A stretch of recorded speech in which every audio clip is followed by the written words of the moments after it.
Innal hamdalillah nahmaduhu wa nasta'inuhu wa nastaghfiruh wa na'udzubillahi min syururi anfusina wa min sayyiati a'malina may yahdihillahu fala mudhillalah wa may yudhlil fala hadiyalah. Asyhadu an la ilaha illallah wa asyhadu anna Muhammadan abduhu wa rasuluh alladzi la nabiyya ba'da amma ba'du.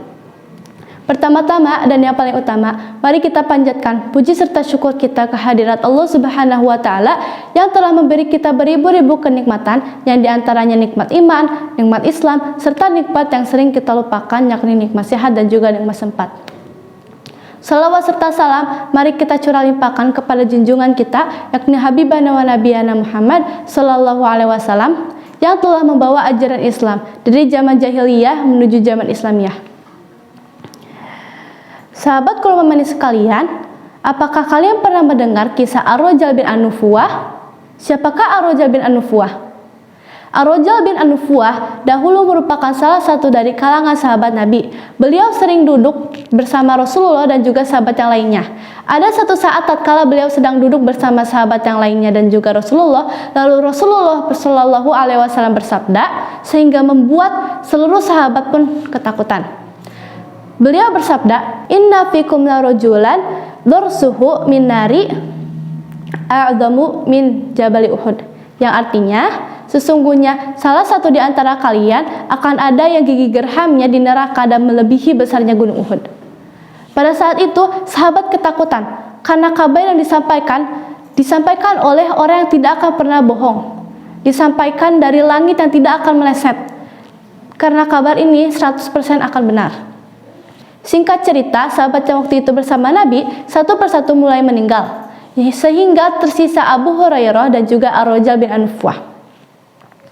Hadirin rahimakumullah, Ar-Rajal bin An-Nufuwah merupakan salah satu sahabat Nabi yang sangatlah cerdas.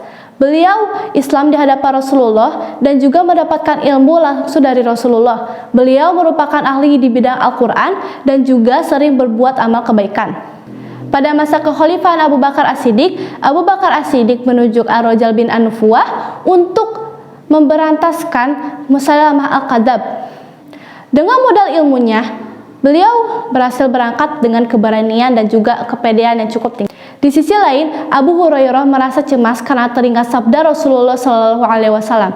Beliau takut bahwa yang dimaksud oleh Rasulullah Shallallahu alaihi wasallam adalah beliau.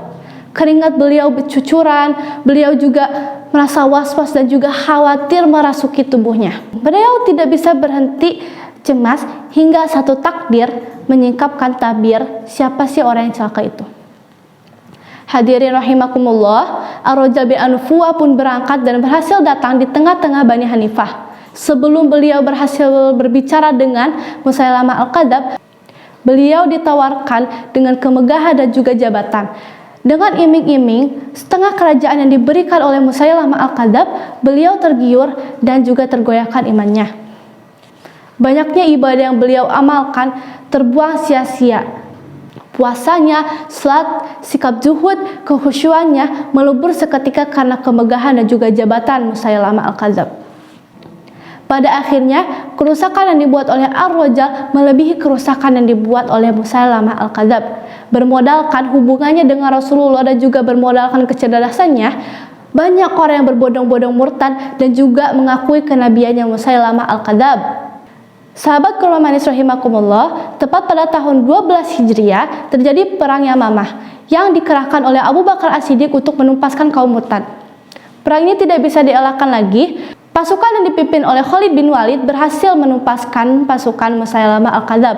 Musailamah Al-Kadzab mati tersungkur karena ditancapkan tombak yang dibidik oleh Wahsy bin Harb.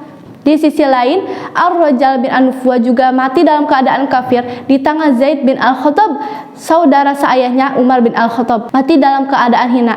Ibadah yang dilakukan oleh Ar-Rajal bin An-Nufuwah telah sia-sia. Di sisi lain, Abu Hurairah merasa lebih tenang karena tahu siapa yang dimaksud oleh Nabi Shallallahu alaihi wasallam. Sahabat kurma manis sekalian, apa pelajaran yang bisa dipetik dari kisah ini?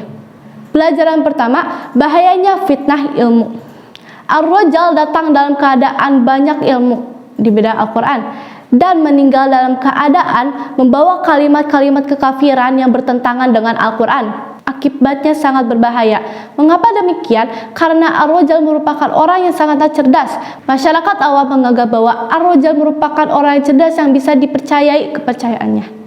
Akibat dari ar-rajal, banyak orang hingga 50.000 orang murtad dalam sekejap. Kesimpulannya, berhati-hatilah bagi mereka yang berilmu, karena orang berilmu lebih dipercayai di masyarakat dibandingkan orang lainnya. Dan apabila orang berilmu mengatakan yang salah, maka akan banyak orang yang kesesatan. Pelajaran yang kedua yang bisa diambil, cahaya hidayah itu sangatlah anugerah yang melebihi dunia dan seisinya, tetapi mengkokohkan, meneguhkan hidayah yang diberi oleh Allah Subhanahu wa taala lebih berat daripada mendapatkannya. Bisa jadi ketika musim dingin kita beriman, ketika musim panas kita sudah tidak beriman lagi. Nauzubillahi min dzalik. Mungkin sekian saja hitobah yang bisa saya sampaikan. Mohon maaf bila banyak kesalahan, karena kesalahan datang dari diri saya sendiri dan kebenaran hanya milik Allah Subhanahu wa taala. Wabillahi taufiq wal hidayah. Wassalamualaikum warahmatullahi wabarakatuh.